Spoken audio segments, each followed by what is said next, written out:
ہاں اب بتائیے کون ہے آپ؟ شیخ محمد رضا بول رہے ہیں. یہ شیخ نہیں ہے، ہم ایک طالب علم ہیں. اچھا اچھا، وہ کوئی عاقب ہیں ادھر کے لکھنؤ کے، اچھا تو انہوں نے کہا تھا بھی ان سے بات کرنی ہے، اچھا. آپ سے کچھ وسیلے کے متعلق بات کرنا چاہتے ہیں، اور وہ خود کال کرنے کے لیے پسند نہیں کر رہے ہیں، آپ خود ہی کال کریں ان کو. میں نے کہا ٹھیک ہے ابھی انشاءاللہ ہم کر لیں گے، اس میں کیا مسئلہ ہے. جی جی فرمائیے، آپ کون ہیں؟ میں محمد زبیر رضوی غزالی. اچھا جی، مزاج کیسے ہیں؟ الحمدللہ دعا ہے، آپ فرمائیں. جی تو وسیلے پر آپ کو بات کرنی ہے. بتائیے کیا اشکال تھا؟ نہیں، اشکال تو اس بھائی کو تھا، بار بار کال کر کے پریشان کرتا ہے مجھ کو. کیا میں کہہ کیا رہا کہ کیا بھائی کہنا؟ کال کر لو، یہ کر لو، وہ کر لو، ڈیبیٹ کر لو، مناظرہ کر لو، مکالمہ. میں نے بھائی کیا بک رہے ہو؟ اس مسئلے پہ کیا تھا؟ مسئلہ وہی تھا، وہ کہہ رہا تھا وسیلہ وغیرہ پہ بات کرنی. میں نے ٹھیک ہے کر لیں گے، کیا بات کرنی ہے. تو میں بات کرنے کے دیکھیں زبیر صاحب بڑی اطمینان کا قائل ہوں کہ میں اطمینان سے بات کرتا ہوں، بہت دوسروں کی ہم بھی سنتا ہوں، اطمینان کے ہی قائل ہیں. دوسروں کی سنتا ہوں، پھر اس کے بعد جب مکمل ہو جاتی ہے ان کی بات پھر میں بولتا ہوں. جو بیچ میں بول جاتا ہے نا پھر میں ڈسکنیکٹ کرنے کا بھی قائل ہوں. پھر میں ڈسکنیکٹ کر دوں اگر آپ بیچ میں بولیں گے، یا میں بیچ میں بولوں آپ کہ آپ ڈسکنیکٹ کر سکتے ہیں. بات تو ارشاد تو فرمائیں. جی جی. تو وسیلہ پر آپ کا کیا موقف ہے کہ اللہ کے رسول صلی اللہ تعالی علیہ وسلم کا وسیلہ لینا ان کی وفات کے بعد، اس پر آپ کا کیا موقف ہے؟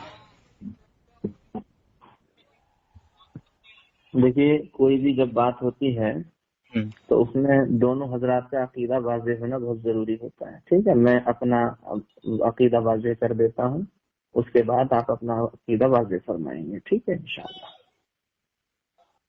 ہمارا موقف یہ ہے، نبی کریم صلی اللہ علیہ وآلہ وسلم کا وسیلہ آپ کی حیات میں بھی اور آپ کی حیات کے یعنی وصال کے بعد بھی، بعد وصال بھی، آپ کا وسیلہ اللہ تعالی کا قرب حاصل کرنے کے لیے بالکل جائز ہے. جی یہ آپ کا دعویٰ ہے نا، مکمل دعویٰ ہے نا آپ کا یہ؟ جی جی جی. دیکھیں میں نے آپ سے یہ پوچھا ہے جیسے کہ آپ نے کہا کہ حیات میں بھی اور آپ صلی اللہ علیہ وسلم کی وفات کے بعد بھی جائز ہے. جائز میں بالکل کچھ ہوتا بھی ہے، مستحب، مباح، واجب. جائز ہے، جائز سب کو محیط ہے، اس میں کیا مسئلہ ہے؟ نہیں ایک دیکھیں آپ اس کا تعین کرتے چلے نا کہ واجب ہے، فرض ہے، مستحب ہے، مباح ہے. دیکھیے ایسا ہوتا ہے، میں آپ کو بتاتا ہوں. مستحبات، واجبات، یہ سب چیزیں تو بعد میں ہے، پہلے تو جواز ہی ہے کسی چیز کا. ٹھیک ہے، اور آپ اگر اس کو جائز آپ مانیں گے، میں بھی جائز مانوں گا، تو پھر بات ہی کچھ نہیں ہوگی، پھر تو بات ہی ایک ہے.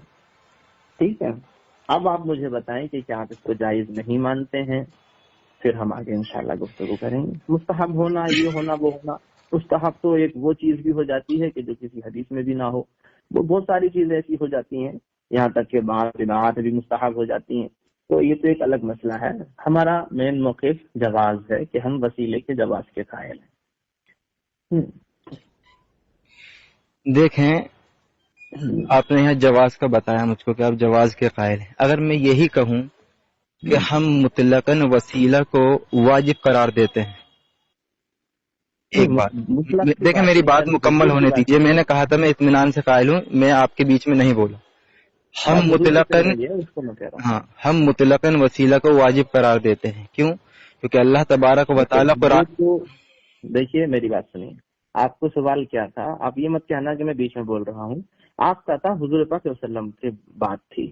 مطلقاً اعمال کا وسیلہ تو ہم فرض کہتے ہیں، یا ایھا الذین آمنوا وابتغوا الیہ الوسیلہ، تو وہ ایک الگ چیز ہے. ٹھیک ہے، واجب ہو فرض ہو، بھائی واجب کی ٹرمینالوجی بھی حدیث میں نہیں لکھی کہ یہ لفظ واجب ہے، اور فرض کی ٹرمینالوجی بھی نہیں لکھی گئی ہے، اصطلاح نہیں لکھی ہوئی کہ یہ فرض ہے.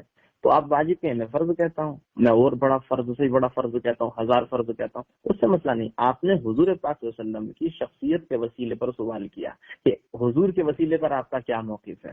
میں نے مطلق کی باتیں نہیں کری، ٹھیک ہے. تو جیسے میں بتا رہا ہوں حضور کے وصال سے پہلے بھی اور وصال کے بعد بھی ہمارے نزدیک جائز ہے، تو آپ بھی ایسی حضور کے متعلق ہی ارشاد فرمائیں. یہ آپ کی بات ہو گئی. لیکن آپ نے ایک یہاں پہ لفظ استعمال کیا کہ واجب کی یہ ٹرمینالوجی ہے ہی نہیں حدیث میں، حالانکہ اللہ کے رسول کی بخاری کی ہی حدیث ہے. اللہ کے رسول فرماتے ہیں کہ محتلم پہ جمعہ کی غسل کرنا یہ واجب ہے. جمعہ کے دن محتلم پہ غسل کرنا یہ واجب ہے. لفظ واجب، میری بات سنیں، دیکھیں آپ پھر خلط مبحث کر رہے ہیں. آپ نے کہا کوئی ٹرمینالوجی نہیں ہے، اللہ کے رسول سے وارد ہے یہ لفظ واجب کا. ایک بات. دوسری بات، آپ جانتے ہیں کہ آپ اہل علم شخصیات میں سے لگ رہے ہیں، تو فعل امر کا صیغہ تو اس پر وجوب پر استدلال کرتا ہے. یا ایھا الذین آمنوا، اس کو تو مانتے ہیں نا آپ؟ ٹھیک ہے ٹھیک ہے، تو ہوگی نا بات. اب سنیے میری بات. ہماری جو بات چل رہی ہے وہ دربارہ وسیلہ چل رہی ہے. آپ محتلم کی، میں اس سیاق سباق سے آپ پتہ لگا سکتے ہیں، سمجھ سکتے ہیں. میں اس بارے میں کہہ رہا ہوں کہ یہاں کوئی واجب فرض کی ٹرمینالوجی نہیں ہے. رہی بات کہ اس صیغے سے ہمیں وجوب حاصل ہوتا ہے اور افادہ لزوم ہوتا ہے، جو بھی ہے، تو یہ بھی ہمارا ایک سمجھنا ہے. لیکن لفظ واجب کی اس دربار وسیلہ میں تو کوئی ٹرمینالوجی نہیں ہے، ٹھیک ہے. تو اس کے بارے میں بات کر رہا ہوں. مختلف ایسے تو بہت ساری چیزوں کے بارے میں واجب کا لفظ ہے. حضور کی نبوت کے بارے میں واجب کا لفظ ہے، متا وجبت نبوتوں کا. تو یہ ایک الگ چیز ہو گئی. ہم دربار وسیلہ بات کر رہے ہیں، ٹھیک ہے. اور جہاں تک یا ایھا الذین آمنوا یا امر کے صیغے سے آپ وجوب کی بات کر رہے ہیں، تو بہت سارے امر کے صیغے ایسے ہیں کہ جہاں وجوب نہیں ہوتا. بہت سارے ایسے امر کے صیغے ہیں. جی آپ کی بات ہو گئی. مانتے ہیں اس بات کو، بہت سارے امر کے سیغے ہیں، لیکن یہاں پر میں نے کہا یہاں پر تو ماننا پڑے گا ایک بات آپ کو، ورنہ تو آپ تخصیص کریں گے. دیکھیں میری بات ہونے، ورنہ آپ تخصیص کریں گے یہاں پر جو ہے، یا پہلے امر یہاں پر وجوب پر استدلال نہیں کرے گا. ایک بات. دوسری بات یہ ہے کہ ٹھیک ہے چلیں آپ جواز کی حد تک مانتے ہیں، جہاں پر ہمارا مشترکہ عمل ہے، یعنی اللہ کے رسول کو ہم بھی مانتے ہیں کہ ان کی زندگی میں، حیات میں وسیلہ لینے کے ہم بھی قائل ہیں اور آپ بھی قائل ہیں. جو مشترکہ عمل ہے اس پر ہم اختلاف نہیں کریں گے، نہ ہی اس پر دلائل آپ کو پیش کرنے کی ضرورت ہے، اور نہ ہی میں آپ سے مانگوں گا. جہاں پر اختلاف ہے وہاں پر بات کریں گے انشاءاللہ. تو آپ نے کہا کہ بعد وفات، جی آپ کا موقف تو بتائیے، تبھی تو مجھے پتا چلے جی گا. ہم اللہ کے رسول صلی اللہ تعالی علیہ وسلم کا بعد وفات وسیلہ لینا یہ ناجائز سمجھتے ہیں. ناجائز، ٹھیک ہے، اتنا ہی ہے نا. جی حرام شرک یہ تو نہیں ہے. ابھی میں نے آپ سے کیا کہا؟ آپ نے جب جواز کا حد دکھائی تو میں نے کیا کہا؟ مستحب، واجب، فرض. اب جب میں نے ناجائز کہہ دیا تو آپ مجھ سے پوچھ رہے ہیں بدعت، شرک، فرض. یعنی جب میں نے ناجائز کہہ دیا تو جواز پر ہی مقدم ہوا. اس کی وجہ میں آپ کو بتا دیتا ہوں. جائز اباحت کو، استحباب کو، سب کو محیط ہے، لیکن ناجائز ہونا یہ سب کو محیط نہیں ہے. ہو سکتا ہے وہ کفر بھی ہو، کیونکہ ناجائز سے بڑی چیز حرام ہے، حرام سے بڑی چیز کفر ہے، ٹھیک ہے. لیکن یہ استحباب اور اباحت، یہ جواز سب کو محیط ہے. تو کسی چیز کا جواز ہونا ہی یہ ہر چیز کے لیے کافی ہے، چاہے وہ آگے مستحب ہو یا کچھ بھی ہو. لیکن چونکہ یہاں پر شریعت کی بات چل رہی ہے اور شرعی روح سے گفتگو ہونی ہے، تو میں سمجھتا ہوں کہ میں زیادہ منطق میں جا کے گفتگو نہ کروں، سیدھی سیدھی بات کروں، تاکہ کوئی بھی اگر بعد میں سنے تو وہ اچھی طریقے سے سمجھ لے. اب اگر ناجائز کہیں گے تو اس میں ایک ناجائز ہی جو ہے تو سب چیز کو محیط نہیں ہو سکتا. اگر ہاں کفر آپ شروع میں کہہ دیتے کہ کفر ہے، تو کفر سب کو شامل ہوتا، حرام کو بھی شامل ہوتا، یہ ناجائز کو بھی شامل ہوتا. یا آپ حرام کہہ دیتے تو یہ ناجائز کو محیط ہوتا. لیکن صرف ناجائز کہنا کس چیز کو ہم شامل مانیں گے؟ کیونکہ اختلاف تو جو ہے ہمارے سلف صالحین میں جواز کا بھی رہا ہے، عدم جواز پر بھی رہا ہے، حرام کا بھی رہا ہے. بہت سارے جو ہے تو اصطلاحات میں اس کا اختلاف رہا ہے. تو میں آپ سے یہی پوچھ رہا ہوں کہ صرف ناجائز ہی ہے یا حرام ہے یا کفر ہے؟ یہ چیز میں آپ سے پوچھنا چاہتا ہوں. دیکھیں جیسے ہم اگر اصطلاحاً بات کریں عوام الناس کے دائرے میں رہ کر، اگر ہم کوئی واجب یا فرض ان کے سامنے بیان کرتے ہیں، یعنی جیسے اللہ تبارک و تعالی نے جمعہ کے لیے کہا ہے کہ تم جاؤ مسجد کے اندر، فروخت کا سامان سب چھوڑ دو، اس کے بعد اپنے بکھر جاؤ روزی حاصل کرنے کے لیے. اب ہم کہیں کہ یہ جمعہ کی نماز جو ہے نا یہ جائز ہے عوام الناس میں، اب اسے کیا پتا بندے کو کہ یہ فرض ہے، مستحب ہے، واجب ہے. جب تک اس کو ہم افضلیت نہیں بتائیں گے کسی عمل کی تو اس کو نہیں پتا چلے گا، وہ جائز سمجھے گا. اور آپ جانتے ہیں جائز میں آپ نے کہا کہ بہت سی محیط ہوتی ہیں، مستحب بھی ہوتی ہے. اب وہ مستحب سمجھ رہا ہو جائز میں، جب تک اس کو ہم یہ بتائیں نہیں کہ یہ جائز عمل جو ہے فرض تک ہے، تب تک اس کو سمجھ نہیں آئے گا کہ اس کی افضلیت کیا ہے، اس کی فرضیت کیا ہے، اس کا وجوب کیا ہے. وہ تو ایک میں آپ بات کو بتا رہا ہوں. مان لیجیے دیکھیے آپ سمجھ نہیں پائے میری بات کو. ہم ابتدا سے جو گفتگو کرتے ہیں اس میں انتہا بھی شامل ہوتی ہے کہیں نہ کہیں. اب میں نے آپ سے مان لیجیے جواز کی بات کری ہے، تو یہ جواز ظاہر سی بات ہے میں اس کا صحابہ سے ہی پیش کروں گا، وہ مستحب تو خود بخود اس میں آ ہی جائے گا. لیکن مسئلہ عدم جواز پر جب آپ گفتگو کر رہے ہیں کبھی ناجائز ہے، تو وہ کہاں تک آپ اس کو ناجائز کہیں گے، حرام یا کفر، اس بات کو میں آپ کو پوچھ رہا ہوں. وہ مسئلہ نہیں ہے کہ ہم مستحب نہیں مانتے، مستحب تو ہم مانتے ہیں، وسیلہ رسول صلی اللہ علیہ وسلم بعد وصال مستحب مانتے ہیں، اس میں کون سی بات ہوگی. ٹھیک ہے میں نے کہہ دیا جائز کے بعد ٹھیک ہے، مستحب ہے. یعنی مستحب لیکن کہہ دیا. ٹھیک ہے، اب بس یہی چاہتا تھا میں. ہاں بس ٹھیک ہے، آپ نے مستحب کہہ دیا. اب میں اس کا حکم لگا دیتا ہوں. ہم کیا مانتے ہیں؟ ہم نے ناجائز کہا تھا، ناجائز میں ہم اس کو بدعت مانتے ہیں. بدعت کیا ناجائز ہوتی ہے؟ نہیں، آپ نے کہا حکم کیا لگے گا ناجائز میں نے کہا ہم اس کو بدعت مانتے ہیں. یعنی اللہ بدعت کے ناجائز رسول، کیا ہر بدعت ناجائز ہوتی ہے؟ دیکھیں اس پر اگر آپ بدعت پر بات کرنی ہے تو آپ بدعت کی طرف چلے جائیے، کہہ دیے کہ تو وسیلہ جی نہیں پھر کرتا. اب بدعت کوئی حکم نہیں ہے نا. ایک بھی جگہ آپ کسی بھی مجھے قانون شرع میں کہیں بھی آپ دکھا دیں کہ کوئی حکم بدعت ہو، کہیں پر لگا ہوا ہو کہ یہ حکم بدعت ہے، یا تو ناجائز ہوگا یا حرام ہوگا یا کفر ہوگا یا مکروہ ہوگا، تنزیہی ہوگا، تحریمی ہوگا. لیکن کہیں ایسا نہیں ہوگا کہ ساتھ، کیونکہ بدعت اگر آپ بدعت ہی کہیں گے تو پھر بدعت تو کوئی بری چیز بھی نہیں ہوتی اور بدعت بری چیز بھی ہوتی ہے. یہ کون سی بات ہوگی کہ بدعت ہے؟ بدعت تو کچھ بھی ہو سکتا ہے. جی آپ کی بات ہو گئی. ہوں ٹھیک ہے، آپ نے یہ کہا کہ یہ جو آپ نے عمل بتایا ہے کہ ناجائز بدعت کیسے ہو سکتا ہے، کہاں واضح ہوا ہے؟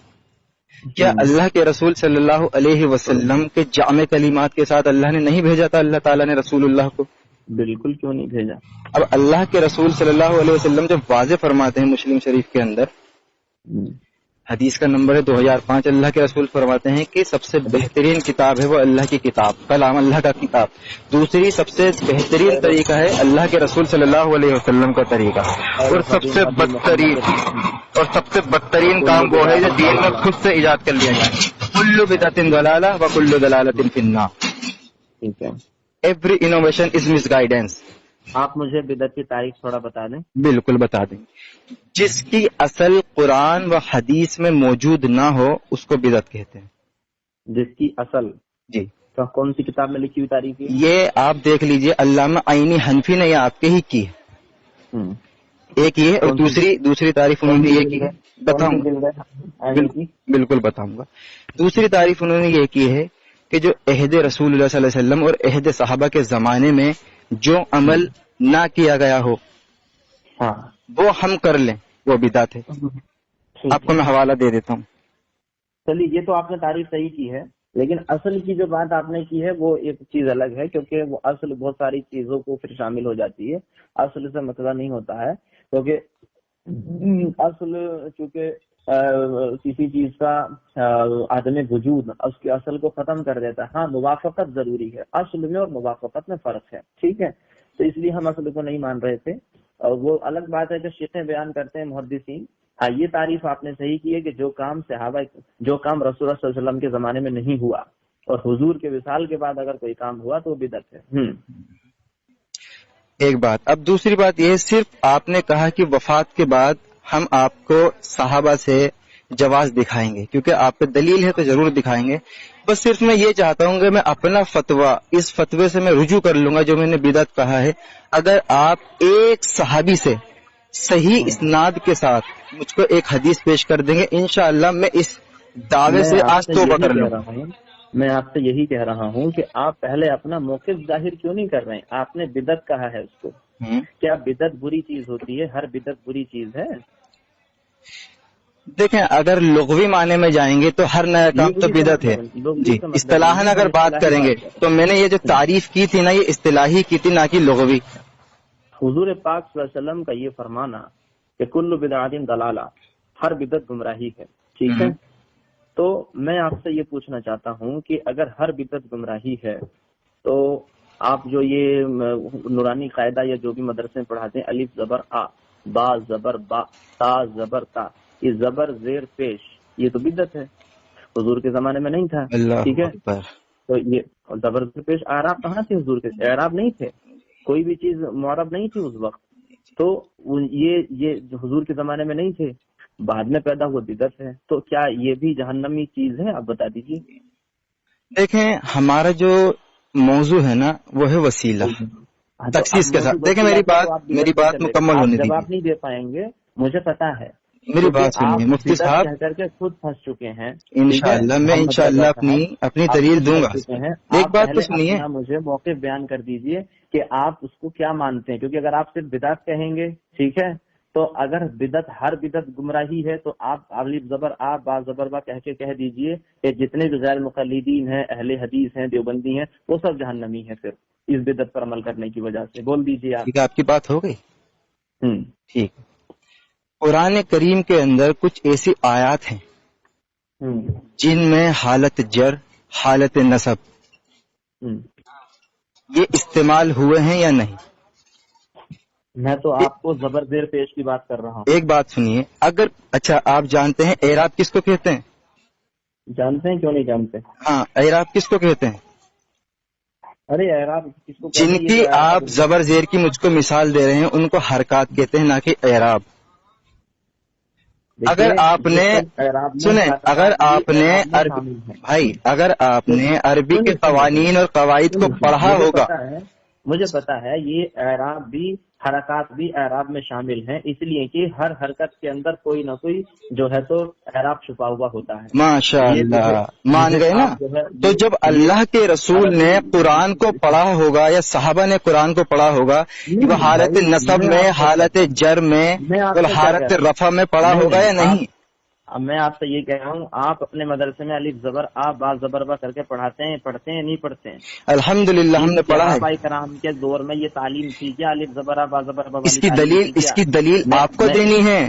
تو پھر میں یہی کہہ رہا ہوں نا، اگر یہ چیز غلط بدعت ہے، چونکہ الف زبر آ با زبر با حضور کے دور میں یہ تعلیم نہیں تھی، جب نہیں تھی تو بدعت ہے. آپ کے حساب سے ہر بدعت جہنمی ہے، تو پھر ہر بدعت کرنے والا جب بدعت کا فاعل جہنمی ہے تو پھر تو سارے غیر مقلدین، اہل حدیث کہلانے والے، دیوبندی سب جہنمی ہو جائیں گے. تو مجھے اس کا جواب دیجئے نا. میں اصلی اعراب کی بات نہیں کر رہا ہوں. یہ تعلیم جو الف زبر آ با زبر با ہے یہ نہیں تھی. آپ نے کیا کہا کہ بھئی ہمارے نزدیک وسیلہ بدعت ہے، اور ہر بدعت بری نہیں ہوتی. اگر ہر بدعت بری ہے، آپ اگر قاعدہ بتا رہے ہیں مجھے کبھی کلو بدعت دلالہ، ہر بدعت گمراہی ہے، تو پھر یہ بدعت پر عمل کر کے سب لوگ گمراہ ہوئے کہ نہیں ہوئے آپ لوگ؟ ٹھیک ہے. اب ماشاء اللہ آپ نے یہ بات کو تو تسلیم کر لیا کہ اعراب جو ہیں وہ حرکات میں ہی شامل ہیں اور حرکات بھی اعراب میں شامل ہیں. اگر میں آپ کو یہ حدیث دکھا دوں کہ صحابہ نے یہ قبول کیا ہے کہ اعراب تھے پہلے سے موجود، پھر آپ تسلیم کریں گے کہ حرکات کا بھی جواب آ گیا اس میں؟ ارے بھائی یہ تعلیم کا سسٹم تھا اس وقت. کیا میں ارے اللہ کے بندے یار، ابھی آپ نے کیا کہا زبر زیر دکھاؤ. اب میں اعراب دکھا رہا ہوں آپ کو دلیل. میں نے آپ سے کہا کہ میں اصل اعراب کی بات نہیں کر رہا ہوں، میں اس تعلیم کے سسٹم کی بات کر رہا ہوں. الف زبر آ با زبر با، کیا یہ تعلیمی سسٹم حضور کے دور میں تھا؟ اگر نہیں تھا تو اب بدعت ہے، اور بدعت ہے تو پھر گمراہی. میں اس پر پوچھ رہا ہوں، میں اس کی بات نہیں کر رہا ہوں. جب الفاظ ہیں، الفاظ تو کیسے نہ کیسے پڑھے ہی جائیں گے. اس میں کیا مسئلہ ہے کہ صاحب کیا الفاظ کو منہ بند کر کے پڑھے گا آدمی؟ اگر منہ کھولے گا تو اعراب تو خود ہی نکلیں گے. اس میں کون سی بات ہو گئی؟ یہ جو سکھانے کا طرز تعلم جو ہے، طرز تعلیم جو ہے، طرز تدریس جو ہے، کیا یہ حضور کے دور میں تھا؟ نہیں تھا. تو نہیں تھا تو بدعت ہے، اور کل بدعت ضلالہ. تو پھر آپ سب گمراہی میں پہنچ گئے، جہنمی ہو گئے اس پر عمل کرنے والے. اس کا جواب آپ مجھے دیجیے. جی آپ کی بات ہو گئی. اصل میں بات یہ تھی، اب بھائی بات سن، اصل میں بات یہ تھی کہ ہم نے اپنا جو بدعت کا بتایا تھا کہ بدعت کا معنی جو ہوتا ہے جس کی اصل موجود نہ ہو. ہم نے یہ بھی ثابت کیا ہے کہ ہم اعراب اور حرکات کو، آپ نے کہا اعرابی حرکات ہے، حرکاتی اعراب ہیں، تو ہم آپ کو حدیث سے، ارے بھائی سن لیجیے، مکمل کرنے دیجیے، آپ بولیے اس کے بعد انشاءاللہ میں موقع دوں گا آپ کو. ماتا رکھیے، جذباتی میں مت بات کریں. دیکھیں نا میں جواب دے رہا ہوں آپ کا، تو آپ نے یہ بات تسلیم کر لی کہ اعرابی حرکات حرکاتی اعراب ہیں. جب ہم نے آپ کو کہا کہ ہم صحابہ سے دکھا رہے ہیں کہ انہوں نے اعراب کو مانا ہے، ایک بات. دوسری بات آپ نے کہا، اور ہم نے جب تعریف کر لی اور اس تعریف پر آپ جمع ہو گئے، آپ نے یہ بھی کہا کہ صحابہ اکرام کے زمانے میں جو عمل نہیں ہوا اس کو ہم مانتے ہیں وہ بدعت. اب مجھے بتا دیجئے، جب ہم صحابہ سے آپ کو دکھا رہے ہیں کہ وہ اعراب کو تسلیم کر رہے ہیں کہ اعراب موجود تھے، ایک بات. دوسری بات الف زیر الف با تا سا جیم. ارے بھائی کوشش مت کیجیے، میں نے آپ سے یہ کہا ہی نہیں کہ صحابہ کے دور میں جو نہ ہوا ہو وہ بدعت ہے. میں تو یہ کہہ رہا ہوں جو حضور کے دور میں نہیں ہوا وہ بدعت ہے، چاہے صحابہ کے دور میں ہی کیوں نہ ہوا ہو. یعنی اللہ کے رسول صلی اللہ علیہ وسلم کے دور میں جو نہ ہوا وہ بدعت ہے. جو حضور کے وصال کے بعد ہوا وہ بدعت ہے، چاہے صحابہ کے دور میں ہو چاہے تابعین کے دور میں ہو. وہی تو میں کہہ رہا ہوں جناب، وہی تو میں کہہ رہا ہوں. جب ہم نے یہ تسلیم کر لیا، جب آپ بھائی او بھائی میرے، جب آپ نے اور میں نے یہ تسلیم کر لیا، تلاوت کی بات نہیں کر رہا ہوں میں آپ سے، جب آپ نے کہہ رہا ہوں دیکھیے میں آپ سے یہ کہہ رہا ہوں یہ جو طرز تعلم ہے، یعنی جو سسٹم ہم نے مدرسوں میں آج بنا رکھا ہے، الف زبر آ، با زبر با، تا زبر تا، یہ جو سسٹم ہم نے بنایا ہے، کیا یہ سسٹم حضور کے دور میں تھا ایسے پڑھانے کا؟ جی آپ کی بات ہو گئی. ہم نے آپ سے یہی کہا کہ جب آپ سے ہم نے صحابہ سے دکھایا کہ وہ اعراب کو مانتے تھے، ایک بات. دوسری بات جس کی اصل موجود نہ ہو، ارے بھائی زبر زیر کی او بھائی زبر زیر کی اصل موجود ہے یا نہیں؟ ارے زبر زیر کی جب الفاظ ہیں تو کیا الفاظ بنا حرکات کے پڑھے جائیں گے؟ تو وہی تو ہم کہہ رہے ہیں کہ صحابہ جو پڑھا کرتے تھے بغیر حرکات کے پڑھتے تھے. لازم اور ملزوم ہے، اور الفاظ بنا حرکات کے نہیں پڑھے جا سکتے. یہاں تک کہ آپ انگلش لینگویج پہ بھی حرکات لگا سکتے ہیں. یہ آپ کیسے کہہ سکتے ہیں کہ صحابہ اکرام جو تھے وہ بغیر اعراب اور بغیر حرکات کے قرآن پڑھتے تھے؟ میں نے کب کہا کہ بغیر حرکات؟ تو پھر دلیل کس بات کا مطالبہ کر رہے ہیں آپ؟ میں الف زبر آ والا کیا ایسے پڑھتے تھے؟ کہاں؟ ارے جب ہم نے یہ ثابت کر دیا، آپ نے مان لیا کہ اعراب جو ہے حرکات ہے، اور ہم اعراب کی دلیل جب اصحاب سے دکھا رہے ہیں. اب آپ یہ نہیں دلیل آپ دلیل دیجیے کہ کہاں لکھا ہوا ہے کہ صحابہ اکرام ایسے پڑھتے تھے. ہاں ایک بات آپ سے میں نے کہا کہ جس کی اصل موجود نہ ہو اس کو ہم بدعت جانتے ہیں. اعراب کی اصل موجود ہے نا. ایک عمل جو وجود میں ہی نہیں ہے، یعنی کسی صحابی نے رسول اللہ کا وسیلہ نہیں لیا، اس کو آپ یہاں پہ کیسے تخصیص کر سکتے ہیں؟ زبر اور زیر حرکات کی یہ تو ہم آپ کو دکھا رہے ہیں کہ اس کی دلیل موجود ہے، مان کیوں نہیں رہا؟ کرام نے بھی اگر کیا ہو تو بدعت تو پھر بھی ہوا کہ حضور کے دور میں. پہلی بات تو لفظ صحابہ نہیں ہوتا، لفظ صحابہ ہوتا ہے، کہنا سیکھیے. صحابہ بھی ہوتا ہے، صحابہ لفظ ہوتا ہے، آپ پڑھ لیجیے. کہاں کون سی لغت کی کتاب میں؟ نو عمر چھوڑیں یار، کون سی لغت کی کتاب میں کہ صحابہ ہوتا ہے؟ اب جو ہے نومر صحابہ لفظ ہوتا ہے. کہاں کون سی؟ فرشتہ دونوں لفظ ہوتا ہے، صحابہ دونوں لفظ. صحابہ کہاں پر ہوتا ہے؟ صحابہ بہت ساری لغت میں آپ دیکھ لیجیے صحابہ. بتائیے جمع کا صیغہ ہے واحد کا؟ ارے بھائی جمع کا صیغہ ہے، بہت جگہ ہوتا ہے. ماشاء اللہ، یعنی لغت کی کتاب میں کسی لفظ کا جمع کا صیغہ ہوتا ہے. ماشاء اللہ. خیر چھوڑیں. وسیلہ اللہ کے رسول صلی اللہ علیہ وسلم کا کسی صحابی نے لیا ہے، دلیل ہے یا میں فون ڈسکنیکٹ کروں؟ کیا لیا ہے؟ اللہ کے رسول کی وفات کے بعد جواز دکھا سکتے ہیں کسی صحابی سے؟ میں تسلیم کر لوں. اتنی لمبی کیوں گھما رہے ہیں؟ میں رجوع کر لوں گا. آپ اپنا مجھے موقف کیوں نہیں پیش کر رہے؟ موقف بالکل ظاہر کر دیا میں نے، آپ سمجھ نہیں پا رہے. اللہ اکبر، بالکل واضح. بھاگنے کی عادت ہے، ہم آپ کی بچپن کی خاندانی عادت ہے، آپ لوگ سنیوں کے سامنے بھاگتے ہیں. بھائی آپ اس کو نہ حرام ثابت کر پا رہے ہیں، آپ نہ اس کو کفر بتا پا رہے ہیں، آپ بدعت کہہ رہے ہیں. ارے اگر بدعت مانیں گے تو پھر کتنی ساری چیزیں بدعت ہیں. دیکھیے میرے پاس کتاب ہے امام نبوی کی تہذیب الاسماء واللغات، ٹھیک ہے. یہ امام نبوی رحمۃ اللہ علیہ حضرت امام بہتی سے جو ہے روایت کرتے ہیں. المحدثات فی الامور ضربان احدهما ما احدث مما خالف کتابا او سنة او اثرا او اجماعا فهذه البدعة ضلالة، والثاني ما احدث من الخير وهذه محدثة غير مذمومة، وقد قال عمر فی قیام شہر رمضان نعمت البدعة هذه. ٹھیک ہے. یہ جو ہے امام حضرت امام نبوی رحمۃ اللہ علیہ جلیل القدر محدث جو ہے اس بات کی تشریح فرما رہے ہیں. تو اگر آپ دونوں بدعتوں آپ کہیں کہ صاحب وسیلہ بدعت ہے تو مجھے یہ تو بتائیے کہ یہ بدعت مذمومہ ہے کہ بدعت حسنہ ہے؟ کیونکہ بدعت تو بری چیز نہیں ہو، بدعت بری چیز بھی ہے، دونوں چیزیں ضربان دو قسم پر ہے. تو میں آپ کی بات کیسے مانوں؟ آپ تو ابھی 4 دن پہلے پیدا ہوئے، میں تو محدث کی بات مانوں گا 600 ہجری میں جو پیدا ہوا ہے، آج سے 800 سال پہلے پیدا ہوا ہے. میں تو اس محدث کی بات مانوں گا جس کے بات پر جرح و تعدیل قائم ہے، جس پر جو ہے تو ضعف اور صحت کا دار و مدار ہے. میں تو اس کی بات مانوں گا نا. امام نبوی فرماتے اب آپ مجھے اگلی باتیں نہ کر کے مجھے یہ بتائیے کہ آپ کا عقیدہ کیا ہے حضور پاک صلی اللہ علیہ وسلم کا وسیلہ بعد وصال. کیا یہ حرام ہے, کیا یہ کفر ہے یا شرک ہے, کیا ہے؟ بدعت سے آپ کام نہیں چلا سکتے. دیکھیں آپ نے امام نبوی رحمہ اللہ کا قول پیش کیا, اس میں دکھائی کہ نعم البدعۃ ہذہ حضرت عمر کہتے ہیں.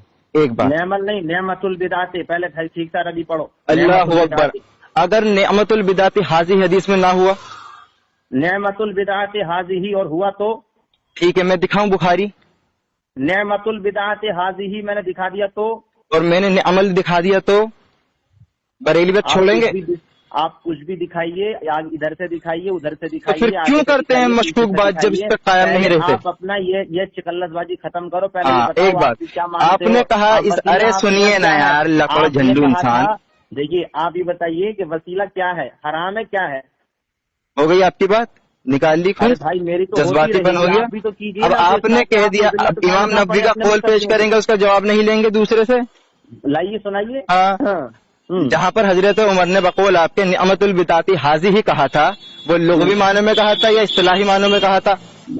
آپ مجھے دلیل دیجیے کہ لغوی تھا. میں تم سے پوچھ رہا ہوں, ہاں یا نہ میں جواب دیجیے. اصطلاحی تھا, اصطلاحی تھا. اللہ اکبر. یعنی حضرت عمر پہ ایک گمراہی کا فتویٰ لگایا کہ اللہ کے رسول کا عمومی حکم تھا, آپ لگا رہے ہیں, عمومی حکم تھا اللہ کے رسول کا کل بدعۃ ضلالہ و کل ضلالۃ فی النار. وہاں پر لغوی معنی ہے. تو آپ لگا رہے ہیں. اللہ اکبر. کیا تراویح کی اصل زمانے رسول اللہ میں نہیں تھی؟ سنیے, کیا تراویح کی اصل رسول اللہ کے دور میں نہیں تھی؟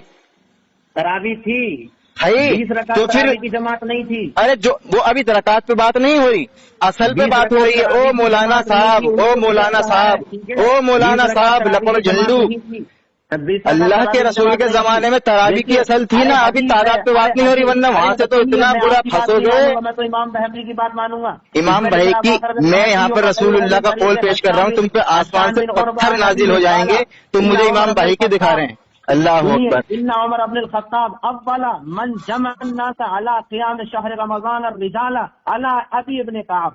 یہ جو ہے امام بہقی کہتے ہیں کہ حضرت شام بن عروہ اپنے عباس سے روایت کرتے سب سے پہلے حضرت عمر نے لوگوں کو جمع کیا ہے قیام شہر رمضان پر. آپ کیسے کہہ سکتے ہیں کہ حضور کے زمانے میں قیام تھا؟ ارے جماعت نہیں تھی, تراویح تھی, جماعت نہیں تھی, 20 رکعت کی جماعت نہیں تھی. سب سے پہلے حضرت عمر نے جمع کیا تو بدعت ہے, اور صحابہ کے دور میں جو وہ بدعت ہے. آپ کیسی بات کرتے ہیں؟ ٹھیک ہے, اللہ کے رسول سے آپ نے کہا کہ حضرت عمر کے دور میں, ارے بھائی سنیں نا, آپ کی بات ہو گئی, دلیل ہو گئی, اب سنیں. دیکھیے واخرج احمد بسند حسن عن ابی ہریرہ علی القیام. ٹھیک ہے, وہ کہتے ہیں قال سمع عن ابی ہریرہ قال رسول اللہ صلی اللہ علیہ وسلم.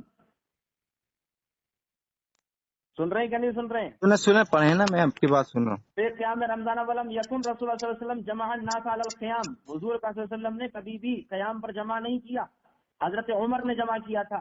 اور پھر آپ کہہ رہے ہیں کہ صاحب تو ہے تو لغوی تھا. یہ کون کہہ رہے ہیں؟ کیونکہ حضرت عمر جانتے تھے ہر بدعت بری نہیں ہوتی. قیام پر جمع نہیں کیا تھا, کون کہہ رہے ہیں؟ ہم کہہ رہے ہیں. تمہاری کیا دلیل ہے؟ امام بہقی دلیل ہے, امام بہقی روایت کرتے ہیں نا. یہ کون کہہ رہے ہیں کہ اللہ کے رسول نے قیام پر جمع نہیں کیا تھا؟ تراویح کے قیام پر جمع نہیں کی حدیث سے پاک ہے. ہاں پڑھو, کھولو, بول بھی رہے کھول بھی ہاں رہے. پڑھو اپنا عقیدہ پہلے واضح کرو. پڑھو حدیث کون سی پڑھی آپ نے؟ ہاں تو الجائے پاؤں یار کا زلف. ارے لپڑ جھنڈو, حدیث تو پڑھو, اللہ کے رسول نے قیام پہ جمع نہیں کیا. کی بات کرنے آئے تھے اور تھرنا کے رہ گئے. یہ تو آپ کرنے آئے تھے اور ادھر سے ادھر کودتے ہوئے اللہ کے رسول صلی اللہ علیہ وسلم کی بات نہیں مانی, اور دوسری بات حضرت اور عمر رضی اللہ تعالیٰ عنہ کو بدعت ثابت, بدعت ضلالہ. اور یہ سن سکتے ہیں, یہ لپڑ جھنڈو بولنے نہیں دے رہا. پہلی بات ہم کہہ رہے ہیں حدیث پیش کرو, حضرت عمر رضی اللہ تعالیٰ عنہ کے زمانے میں. پہلے مجھے اس چیز کا جواب دو. میں نے بتا دیا, بتاؤ. میں نے بتا دیا. میں صرف آپ سے یہ سوال کر رہا ہوں, کہو گے تو سب کے سب جہنم میں جاؤ گے تم لوگ ہیں. میں نے کہا کہ اللہ کے رسول کے زمانے میں تراویح کی اصل موجود تھی یا نہیں؟ اللہ کے رسول کے بعد صلی اللہ علیہ وسلم بھی پڑھ لو, پہلے جاہلو. آپ کو پڑھنا چاہیے, اللہ کے رسول نے فرمایا کہ وہ شخص بخیل ہے، وہ شخص بخیل ہے جو رسول اللہ کا نام سن کے نہ پڑھے، تو تم سب سے بڑا بخیل ہوئے۔ کہنے والا اتنا بڑا نہیں جتنے والا سننے والا بخیل ہے۔ یہ دیکھیں صحابہ اکرام یہاں پہ بھی پھنسا، اللہ کے رسول کا نام لے رہا ہوں، رسول پہ درود بھی نہیں پڑھ رہا۔ آپ کو پڑھنا چاہیے تو صحیح بات ہے، ہمیں پڑھنا چاہیے کیونکہ ہم کیوں نہیں پڑھا؟ کیوں نہیں پڑھا؟ کیوں نہیں پڑھا؟ اللہ اکبر دیکھیں، آپ کو سکھایا تب تک عمل بھی مت کرو، علم نہ ہو دیکھو مان گئے بندہ۔ اللہ کے رسول کا نام آنے کے بعد درود نہیں پڑھ رہا اور مجھے سکھا رہا ہے، خود عمل نہیں کرتا۔ وانتم تعلمون، تم جانتے تو۔ آگے نہیں بڑھوں گا، امام نبوی پہ رہو۔ اللہ کے رسول کے زمانے میں تراویح کی اصل موجود تھی یا نہیں؟ ارے تراویح کی اصل کی بات نہیں چل رہی ہے، اور کس کی؟ صحابہ اکرام کو اصل تو کس چیز کی نہیں تھی؟ کیا دوبارہ بولنا؟ اکرام کو اکرام تراویح پر اکرام ایک بھی حدیث میں صحابہ اکرام تراویح پر حضور صحابہ اکرام کو جمع کرنے والے حضرت عمر رضی اللہ تعالی عنہ ہیں، ٹھیک ہے؟ حضرت عمر نے اس کو بدعت کہا ہے، نعمت البدعۃ ہذہ۔ آپ کیسے کہہ سکتے ہیں کہ جو وسیلہ بدعت ہے اور اس وجہ سے ناجائز ہے یا حرام ہے؟ پہلے آپ اپنا موقف بتائیں کہ آپ کا موقف کیا ہے، آپ کا عقیدہ کیا ہے، کہ آپ وسیلے کو کیا مانتے ہیں؟ آپ بدعت کہہ کے چھوٹ نہیں سکتے مولوی صاحب۔ ہاں جی دیکھیں، آپ نے بات کہی، اب آپ نے حد دکھائیں گے اور بتائیں گے۔ آپ نے کہا کہ اللہ کے رسول صلی اللہ علیہ وسلم کے زمانے میں جماعت سے تراویح نہیں تھی، حالانکہ یہ مجھے بتا دیجئے کہ جب رسول اللہ نماز پڑھ رہے تھے، صحابہ کرام جو تھے آپ صلی اللہ علیہ وسلم کے پیچھے نماز پڑھنے کے لیے آئے، کیا وہ نماز پڑھنا جماعت میں شمار ہوگا یا نہیں؟ اس پر آپ کے امام، اس پر آپ کی تراویح کی تھی، وہ تراویح، قیام اللیل، تراویح، تہجد، ہم تو اس کو ایک مانتے ہیں، ہم تو اس کو ایک مانتے ہیں۔ تہجد، ارے بس کیا بات ہے، قیام اللیل تہجد ہو گیا۔ بالکل، اس پہ بحث کرو گے، اس پہ بحث کرو گے، قیام اللیل، تراویح، تہجد پہ؟ یہی تو ہے نا، یہی تو۔ ابھی بھائی جب تم ماننے گے، ہمارے نزدیک تو تہجد، تراویح، قیام اللیل یہ ایک ہی ہے۔ ارے پہلے ایک چیز پہ تو بحث کرو، تو تم بھاگ رہے ہو نا ایک سے۔ میں نے کہا اللہ کے رسول کے پیچھے، اللہ کے رسول کے پیچھے صحابہ کرام نے نماز پڑھی رمضان کے اندر۔ اس کو بتاؤ، میں نے بتا دیا، میرا موقف یہ ہے کہ اللہ کے رسول صلی اللہ علیہ وسلم کی وفات کے بعد کسی صحابی نے اس چیز پر عمل نہیں کیا کہ ان کا وسیلہ لیا جائے، بقول عینی حنفی کے جو صحابہ کے دور میں نہ پایا جائے وہ عمل بدعت مانا جائے گا۔ تو صحابہ سے ثابت نہیں ہے، آپ کو ایک صحابی سے دکھانا ہے مجھ کو، جس پر آپ جو نا اپائز ہیں۔ آپ کو لگتا ہے کہ آپ دلیل نہیں دے پائیں گے کیونکہ دلیل دیتے ہی جرا کر دے گا، یہ بیچارے لولے لنگڑے ہونے کی دلیل دے رہے ہیں۔ ایک بار سنیے، حرام ہے کیا ہے؟ کیونکہ بدعت اگر آپ کہیں گے تو بدعت تو بہت ساری چیزیں ہیں، تو آپ سب بدعتی، سب جہنمی ہو جائیں گے اس طرح سے۔ میں یہی تو پوچھ رہا ہوں، آپ مجھے ایک حکم بتائیے، حکم کیا ہے اس پر؟ فتویٰ حکم نہیں ہوتا، لفظ حکم ہوتا ہے، پہلی بات حکم۔ آپ حکم بھی بولا جاتا ہے، حکم بتائیے۔ حکم بھی بولا جاتا ہے، حکم ان کے بریلوی کے دھرم میں سب کچھ بولا جاتا ہے، بریلوی کے دھرم میں صحابوں کو صحابی بولا جاتا ہے، مکمل کو حکم بولا جاتا ہے، حکم ٹرمنالوجی ہوتی ہے۔ آپ حکم بتائیے۔ ٹرمنالوجی الگ نہیں ہوتی بھائی، سنیں، اللہ کے رسول کے زمانے کے بعد کسی صحابی نے جناب رسول اللہ کا وسیلہ، ارے یار سنو یار، لپڑ گنڈو انسان، بتاؤ یہ کس نے بھیج دیا؟ وسیلے کے متعلق بتائیے پہلے۔ اللہ کے رسول صلی اللہ علیہ وسلم کی بعد وفات کسی صحابی نے وسیلہ نہیں لیا، اس کی دلیل دیجیے کہ کیا دیا؟ حکم کیا ہے تمہارے یہاں؟ حکم نہیں، پھر کہہ رہے ہیں حکم ہوتا ہے میرے بھائی۔ ایک بات، دوسری بات یہ ہے بدعت ضلالہ۔ کون سی بدعت؟ بدعت ضلالہ ہے؟ ہاں، حضور کا وسیلہ حضور کے وصال کے بعد لینا بدعت ضلالہ ہے؟ بالکل پکی بات ہے۔ اب ثبوت دو، تمہاری ماں کا دودھ کیا ثبوت دو؟ اب تم یہ ثبوت دو۔ اچھا، بدعت ضلالہ کی دلیل ہوتی ہے؟ بدعت ضلالہ ہے، کس کو کہتے ہیں بدعت؟ بدعت کس کو کہتے ہیں؟ حضور کے وصال کے بعد حضور ہاں، کس کو کہتے ہیں بدعت؟ کس کو کہتے ہیں؟ تعریف کرو، دلیل دو۔ ابھی تو آپ نے تسلیم کیا تھا شروع میں، کہ حضور کے وصال کے بعد حضور کا وسیلہ لے، ابھی آپ نے تسلیم کیا تھا شروع میں کہ میں مانتا ہوں جو رسول اللہ اور صحابہ کے زمانے میں نہ ہو بدعت ہے عینی حنفی کے بقول۔ اب آپ پلٹ رہے ہیں، اللہ اکبر، اب آپ پلٹ رہے ہیں۔ حضور کے وصال کے بعد، ارے اس میں کچھ استثنا نہیں ہے، مطلقاً بولا، اس میں استثنا کہاں ہے؟ آپ علامہ عینی کے مقلد ہیں؟ نہیں، آپ ہیں دلیل ان کے گھر سے دی جاتی ہے جو جس کا قائل ہو. اللہ کے رسول نے فرمایا، اللہ کے رسول نے فرمایا سب سے بہترین کتاب ہے اللہ کی کتاب. دیکھیں رسول اللہ کی حدیث پڑھی جا رہی ہے، پیار سے سنیں. میرے نبی رسول اللہ صلی اللہ علیہ وسلم کی حدیث ہے کہ سب سے بدترین کام وہ ہے جو دین میں خود سے ایجاد کر لیا جائے. تو رسول اللہ کی وفات کے بعد آپ نے یہ خود سے ایجاد کیا ہے. اس کی دلیل آپ کو دینی، مجھے نہیں. اس بات کی دلیل دوں گا نفی کی. سنو لو اپنے ابا کی بات سن لیجیے. چلیں دلیل پیش کریں. دلیل خاموش رہیے، اپنے ابا کی بات سنیے. دیکھیے میرے پاس ہے یہ الدر النفیس فی اخلاص کلمت التوحید، ٹھیک ہے. اللہ میری توبہ، اب پائے انسان قرآن چھوڑ دیا، حدیث چھوڑ دی، اجماع چھوڑ دیا. اللہ اکبر. ہمارے اکابر نے تو بہت کچھ کہا ہے، بہت برائی کروں گا. امام عینی اللہ کے نبی ہیں. کون؟ تو امام عینی کا آپ قائل ہیں نا ان کے؟ تم امام، ارے تم امام حنفی ہیں، حنفی ہیں اور آپ بھی حنفی ہیں، ایک ہی پارٹی کے ہیں دونوں. تم نے کیا کہا کہ جو وسیلہ لے گا حضور کے وصال کے بعد وہ بدعت ضلالہ ہے، اور بدعت ضلالہ کا کرنے فاعل جہنمی ہے. اب تمہارا قاضی شوکانی جہنم میں جاتا ہے. دیکھو علامہ تمہارے للامام العلامہ الفقیہ المجتہد محمد بن علی الشوکانی، ٹھیک ہے، محمد علی الشوکانی. واہ کیا بات ہے.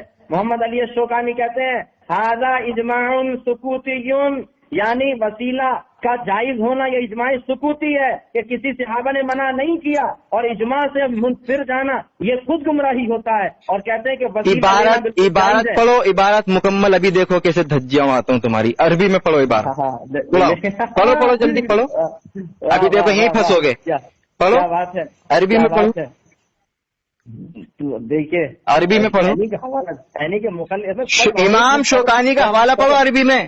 صبر رکھو. پڑھو، نکالو گوگل سے. گوگل بنی کتاب ہے میرے ہاتھ میں. کھولو کتاب کھولو. عربی پڑھو، عربی پڑھو امام شوکانی سے. یہاں ہے امام تو مان لیا نا. اب دیکھو امام کے ساتھ تم لوگ بھی کیسے جہنم میں جاتے ہو. دیکھیے یہ ہے والقول الثانی ان التوسل به صلی اللہ علیہ وآلہ وسلم یکون فی حیاتہ وبعد موته وفي حضرته ومغیبته ولا یکفاک انہ قد ثبت التوسل به صلی اللہ علیہ وسلم فی حیاتہ وثبت التوسل بغیر بعد موته باجماع الصحابۃ اجماعا سکوتیا لعدم انکار احد منهم على عمر رضی اللہ تعالی عنہ فی التوسل بالعباس رضی اللہ عنہ. یہ تمہارا شوکانی مجتہد کہہ رہا. تم بھی جاؤ اور دیکھو نہیں مجھے ضرورت نہیں ہے، مجھے ضرورت نہیں ہے. مجھے ضرورت نہیں ہے. اب دیکھو یہیں پھنسے. اللہ اکبر. چلو کر دو کھجلی مٹاؤ. ایک منٹ. قاضی شوکانی کہتے ہیں اور دوسرا قول کہ تبسل حضور پاک صلی اللہ علیہ وسلم سے جائز ہے ان کی حیات میں بھی، اور حضور کے وصال کے بعد بھی، اور حضور کی موجودگی میں بھی، اور حضور کی غیر موجودگی میں بھی.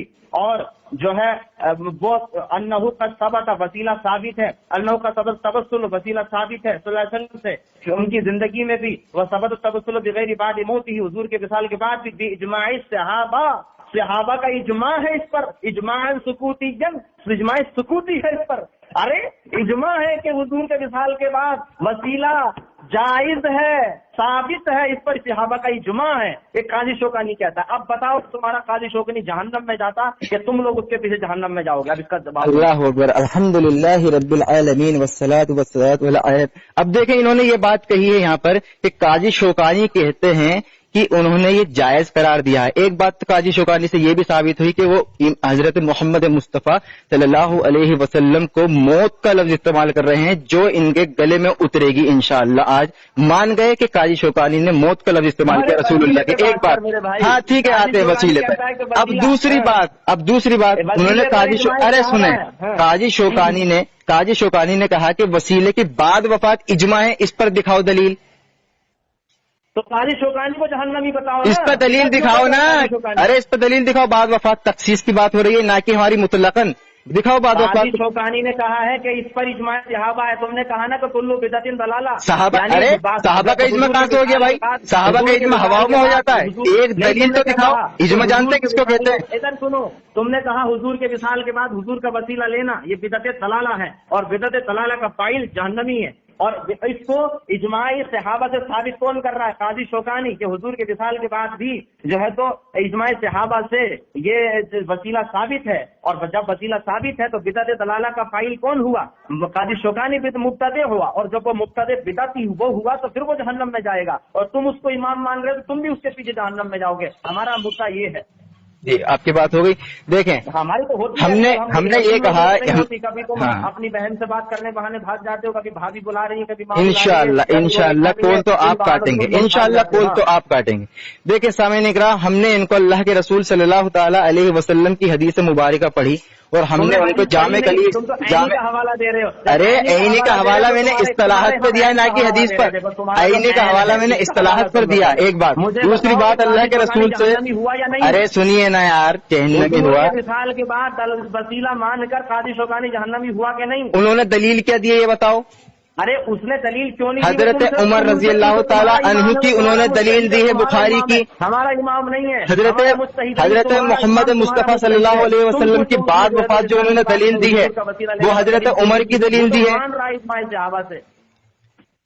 ہو گئی آپ کی بات، انہوں نے دلیل دی ہے، اس دلیل کو تو پڑھ دیجیے آگے۔ او بھیا دلیل کو تو پڑھ دیجیے آگے جو دلیل دی انہوں نے۔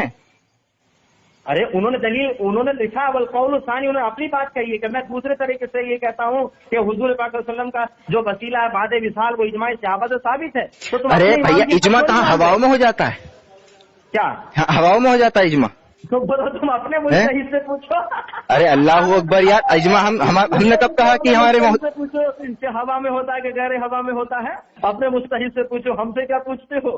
ہم نے میرے بھائی جب ہم نے کہہ دیا کہ اللہ کے رسول کی واضح حدیث ہے کل بدعت ضلالہ و کل ضلالۃ فی النار، بدعت ضلالہ ہے، اور آپ کہہ رہے ہیں کہ حضور کے بعد وسیلہ لینا گمراہی ہے اور ہر گمراہی جہنم میں لے جائے گی، ٹھیک ہے؟ تو قاضی شوکانی وسیلہ مان کر حضور کے وصال کے بعد کا وسیلہ مان کر، ارے قاضی شوکانی نے یہ جو کہا ہے میرے بھائی، اجماع آپ جانتے ہیں اجماع کس کو کہتے ہیں؟ اجماع کی دلیل کیا ہے؟ ارے میں اس کو بات چھوڑو، پہلے یہ بتاؤ قاضی شوکانی جہنمی ہوا یا ارے نہیں؟ یار یہ کیا بات ہوئی تمہاری؟ ارے قاضی شوکانی نے کہا ہے کہ بھائی وسیلہ حضور کا وصال کے بعد کا وسیلہ جو ہے تو اجماع صحابہ سے ثابت ہے۔ ایک بات تو یہ ہے کہ اجماع، گمراہ ہوا یا نہیں؟ ایک بات تو یہ ہے کہ اجماع جو ہوتا ہے میرے بھائی، اجماع صحابہ کا آپ نے کہا ایک دلیل آپ پیش نہیں کر سکتے کہ صحابہ کا اجماع، ایک بات۔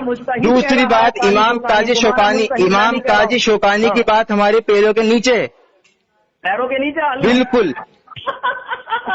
اللہ کے رسول صلی اللہ علیہ وسلم اور صحابہ کے بعد ہم کسی کی بھی بات کو تسلیم نہیں کرتے۔ کم سے کم تمہارے مجتہد کو تمہارے پیروں کے نیچے تو کر دیا میں نے، کم سے کم پیروں کے نیچے تو تم اپنے مجتہد کو لے کے دیکھیے یہ قاضی شوکانی جو وہابیت غیر مقلدیت کے بڑے امام ہیں، دیکھیے یہ آدمی اتنا برا پھنس چکا ہے، محمد رضا اس کا نام ہے، کہ اپنے آپ کو بچانے کے لیے بے عزتی اپنی سے جھیل نہیں رہا ہے تو اپنے قاضی شوکانی کو قدموں کے نیچے بتا دیا اس بندے نے کہ قاضی شوکانی کی باتیں ہمارے قدموں کے نیچے ہیں۔ واہ وہی واہ! ارے سن، میرے امام محمد رضا کی باتیں میرے سر اور آنکھوں پر ہیں، تاج الشریعہ کی باتیں سر اور آنکھوں پر ہیں، مفتی اعظم ہند کی باتیں سر اور آنکھوں پر ہیں، غوث اعظم کی باتیں سر اور آنکھوں پر ہیں۔ لے کے آئے ایک بھی دلیل پہ جو میرے امام محمد رضا، امام اعظم ابو حنیفہ کا قول، اب سن لے یار، امام اعظم ابو حنیفہ کا قول اب سنے گا؟ ڈرتے نہیں، اور تو نے تو اپنے بزرگوں کو قدموں میں ڈال دیا۔ الحمدللہ میرے رسول اللہ کے آگے امام احمد رضا خان جیسے کتنے ہی آ جائیں اور قاضی شوکانی جیسے 1,00,000 بھی آ جائیں گے جو رسول اللہ کے خلاف کوئی عمل اور فتویٰ دیں گے میری جوتی کی نوک پہ نیچے۔ ایک بات تو یہ ہے جو رسول اللہ صلی اللہ علیہ وسلم کے آگے آ گئے ہم اس کی تردید کرتے جائیں گے۔ دوسری بات، تمہارے امام اعظم ابو حنیفہ کی آپ نے بات بتائی تو عقیدۃ الطحاویہ کے اندر امام طحاوی نے قول نقل کیا ہے ان کے شاگردوں کا، کہتے ہیں کہ امام اعظم ابو حنیفہ رحمہ اللہ کے نزدیک اللہ کے رسول کا وسیلہ لینا اور اولیاء کا وسیلہ لینا، انبیاء کا وسیلہ لینا یہ مکروہ ہے۔ ہیلو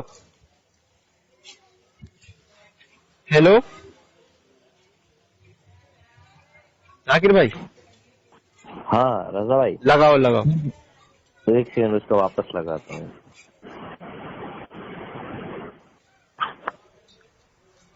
گول کاٹ کے پھر بھاگا۔ رضا بھائی وہ بیچ میں بار بار بول رہا ہے، وارننگ دو آپ اس کو ایک بار۔ گول کاٹ کے بھاگا، اس کی عادت ہے پرانی۔